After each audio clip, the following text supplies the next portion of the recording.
डोकं सुन्न होतंय.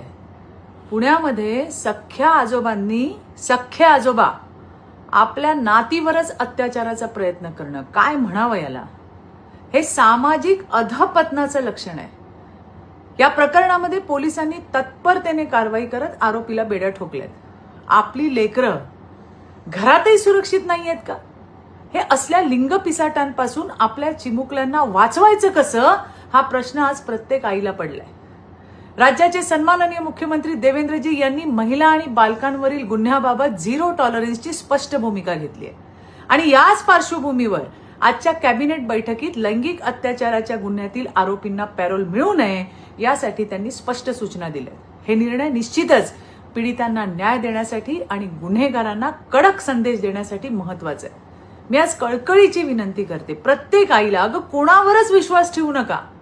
ताक सुद्धा फुंकून पिण्याची वेळ आली आहे. हा प्रकार घराच्या आत घडतोय. जिथं लेकरं सर्वात सुरक्षित असायला हवीत तिथेच धोका निर्माण होतोय. काळजी घ्या. सुरक्षित समाजासाठी शासन आणि सजग नागरिक जेव्हा एकत्र येतील तेव्हाच अशा विकृतीला आपण आळा घालू शकू. धन्यवाद. जय हिंद, जय महाराष्ट्र, भारत माता की जय.